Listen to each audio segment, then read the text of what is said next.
Hello and good evening everyone guys. और computer का एक सेकंड पार्ट लेके मैं आपके सामने फिर से प्रेजेंट हूँ गाइस। ठीक है, क्विक टेस्ट कंप्यूटर का हम यहाँ पे लगाएंगे।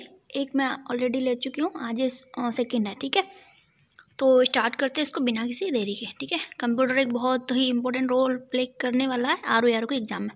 सो क्वेश्चन नंबर 1 कह रहा है कि डाटा को सूचना में प्रोसेस करने के लिए इस उपकरण की आवश्यकता पड़ती है और इसमें इंटीग्रेटेड सर्किट यानी कि आईसी चिप्स होते हैं। तो कौन सा है वो? हार्ड डिस्क है, रैम है, सीपीयू है, रोम है, या फिर इनमें से कोई भी नहीं है? तो क्या है इसका आंसर? ऑप्शन सी यानी कि सीपीयू। ठीक है, CPU is the right answer. एक सेकेंड गाइज, ये थोड़ा सा मैंने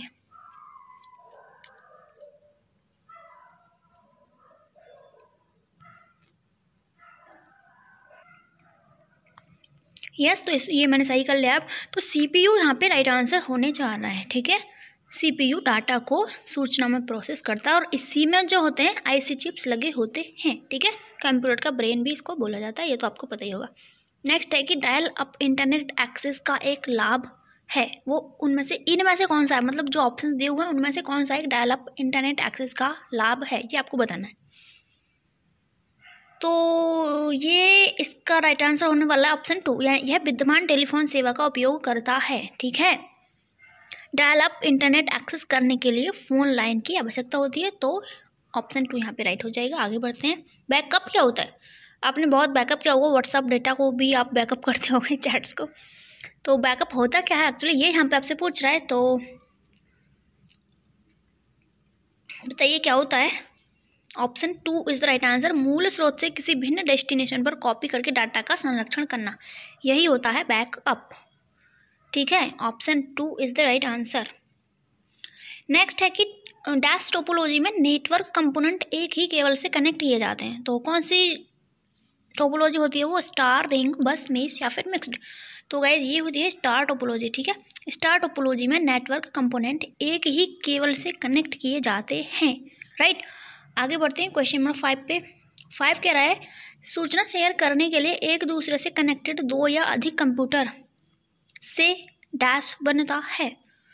तो बताइए 2 या अधिक कंप्यूटर से जो सूचना को शेयर करने के लिए एक दूसरे से कनेक्टेड हैं, वो सभी जब मिलेंगे तो क्या बनेगा? एक नेटवर्क बनेगा। ठीक है, option 1 is right answer. Network बनता है सूचना शेयर करने के लिए एक दूसरे से कनेक्टेड 2 या अधिक कंप्यूटर से नेटवर्क बनता है। एक्सेस देने से पहले कंप्यूटर यूजर नामों और पासवर्डों को मैच करने के लिए क्या चेक करता है? बताइए। एक्सेस देने से पहले कंप्यूटर यूजर नामों और पासवर्डों को मैच करने के लिए डाटाबेस चेक करता है, डाटाबेस को चेक करता है।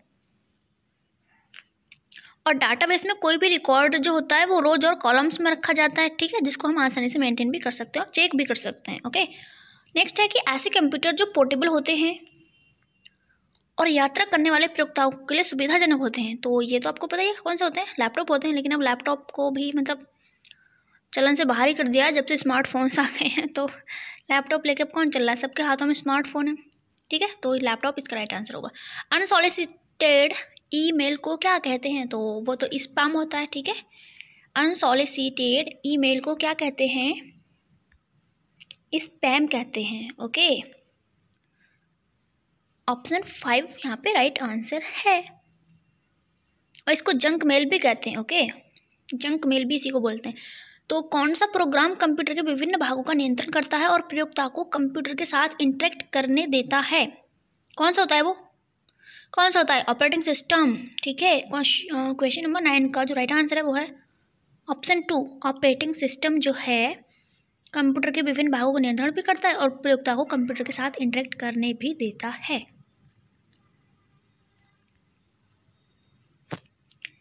नेक्स्ट है कि माइक्रोसॉफ्ट ऑफिस एक्सेल डॉक्यूमेंट में से प्रत्येक सेल अपने एड्रेस से रिफर किया जाता है, जो टेक्स्ट है क्या है? तो जो सेल का रो और कॉलम लेबल है, यानी कि ऑप्शन 4 यहाँ पे राइट होगा। MS ऑफिस एक्सेल डॉक्यूमेंट में से प्रत्येक सेल अपने एड्रेस से रिफर किया जाता है, जो सेल का रो और कॉलम लेबल होता है। ओके, निम्न में से कौन सा सत्य है? ये कुछ स्टेटमेंट्स दे रखे हैं यहाँ पे और इनमें से आपको बताना है कि कौन सा ट्रू यहाँ पे है। तो बाइनरी नंबर में बाइट एक सिंगल डिजिट होता है, सिंगल नहीं होता, 1 और 0 होता है, 0 ठीक है। और बिट डिजिटल नंबर्स के समूह को रिप्रेजेंट करता है, तो ये भी नहीं है यहाँ पे, ठीक। यहाँ पे ठीक है। तीसरा, 8 डिजिट के बाइनरी नंबर को क्या बोलते हैं? बाइट बोलते हैं, ठीक है। 8 डिजिट का जो एक बाइनरी नंबर होता है उसको हम बाइट बोलते हैं। Option 3 is the right answer. Next है, बड़े पैमाने पर भौगोलिक रूप से अलग अलग फैले हुए ऑफिस लैंड्स यानी कि लोकल एरिया नेटवर्क्स को एक कॉर्पोरेट डेस्क के उपयोग से कनेक्ट किया जा सकते हैं। तो इसका राइट आंसर यहाँ पे वैन होने जा रहा है। ओके, लैंड्स एक कॉर्पोरेट वैन के उपयोग से कनेक्ट किए जा सकते हैं। वाइड एरिया नेटवर्क इसका फुल फॉर्म होगा। तो सेकेंडरी स्टोरेज मीडिया से हार्ड डिस्क में सॉफ्टवेयर प्रोग्रामों को कॉपी करने की प्रक्रिया को क्या कहते हैं? बताइए। सेकेंडरी स्टोरेज मीडिया से, ऐसे ही क्वेश्चन आते हैं, आपने देखा भी होगा। अगर आपने प्रीवियस देखा है तो हार्ड क्वेश्चन नहीं आते हैं, क्वेश्चन इजी ही आएंगे, ठीक है। बस ध्यान से पढ़ना है आपको। ओके, तो इस क्वेश्चन को पढ़ते हैं हम दोबारा से। सेकेंडरी स्टोरेज मीडिया से हार्ड डिस्क में सॉफ्टवेयर प्रोग्रामों को कॉपी करने की प्रक्रिया जो होती है उसको कहते क्या है? तो उसको कहते हैं हम लोग स्टोरेज, ठीक है। एक ड्राइव से दूसरी ड्राइव में अगर डाटा कॉपी करने की प्रक्रिया होगी तो हम उसको स्टोरेज ही तो बोलेंगे, ठीक है। स्टोरेज। डैश का प्रयोग करते हुए वेब पेज का कोड लिखा जाता है। इसमें आपको ऑप्शंस को देखने की भी जरूरत नहीं पड़ेगी क्योंकि आप थोड़ा सा सोचेंगे तो इसका जवाब दे देंगे।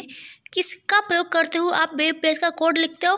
तो HTML, ठीक है, हाइपर टेक्स्ट मार्कअप लैंग्वेज। अब इसके ऑप्शंस देख लीजिए आप। ऑप्शन 4 यहाँ पे राइट आंसर है, ठीक है, hyper text markup language HTML। Next है कि छोटे एप्लीकेशन प्रोग्राम जो वेब पेज पर चलते हैं और यह सुनिश्चित करते हैं कि फॉर्म ठीक से पूरा हो गया है या एनिमेशन प्रोवाइड करते हैं, उन्हें क्या कहते हैं? क्या कहते हैं उन्हें? कुकीज़ नहीं कहते हैं, कुकीज़ पे मत लगाइएगा, ठीक है, फ्लैश बोलते हैं उनको, ठीक है। छोटे एप्लीकेशन प्रोग्राम जो वेब पेज पर चलते हैं और यह सुनिश्चित करते हैं कि फॉर्म ठीक से पूरा हो गया है या एनिमेशन प्रोवाइड करते हैं, उन्हें फ्लैश कहते हैं। रिलेशनल डाटाबेस में यह एक डाटा स्ट्रक्चर है जो एक सिंगल टॉपिक संबंधी इंफॉर्मेशन रोज और कॉलमों में ऑर्गेनाइज करता है। क्या है वो? क्या है वो? ऑप्शन 4 यानी कि टेबल, ठीक है। रिलेशनल डाटाबेस में टेबल एक डाटा स्ट्रक्चर है जो एक सिंगल टॉपिक संबंधी इंफॉर्मेशन को रोज और कॉलम्स में ऑर्गेनाइज करती है, ठीक है। तो option 4 table is the right answer. Next है कि डैश का उपयोग करते हुए पहले कंप्यूटर प्रोग्राम किए गए थे। अच्छा, पहले जो कंप्यूटर प्रोग्राम्स किए जाते थे वो किसका प्रयोग करके किए जाते थे? तो मशीन लैंग्वेज का, राइट, मशीन लैंग्वेज का प्रयोग करके पहले कंप्यूटर प्रोग्राम किए गए थे। नेक्स्ट है, जब पॉइंटर डैश पर पोजीशन किया जाता है तो इसका आकार हाथ जैसा होता है। अच्छा, जब भी आप चलाते हो तो देखते होगे बार बार हाथ जैसा आकार हो जाता है। तो होता क्या है एक्चुअली, क्यों होता है वो? जब भी आप पॉइंटर को हाइपर लिंक पर पोजीशन करोगे तो हाथ के आकार से दिखाई देता है, ठीक है। ऑप्शन 2 यानी कि hyper link is the right answer. Next है कि कंप्यूटर के कंपोनेंट ठीक से ऑपरेट हो रहे हैं और कनेक्टेड हैं, यह सुनिश्चित करने के लिए कौन सा प्रोसेस चेक करता है? कौन सा प्रोसेस है वो? बूटिंग है, ठीक है, बूटिंग यानी कि ऑप्शन 1 बूटिंग।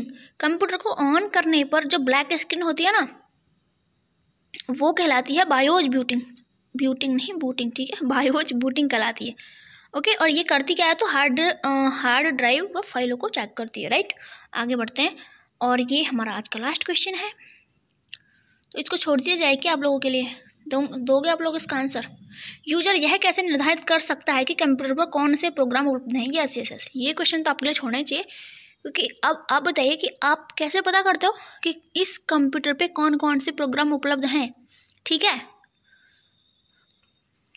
तो ये क्वेश्चन तो आपके लिए ही है, कमेंट सेक्शन में आप इसका आंसर दीजिए, ठीक है। और बस इतना ही, 20 क्वेश्चंस का एक ये क्विक टेस्ट था। टेस्ट नंबर 3 के साथ हम मिलेंगे कल आपसे। तब तक के लिए नमस्कार, एंड प्लीज़ बता के ज़रूर जाइएगा कैसे लगा, ठीक है। Okay, thank you so much and bye bye.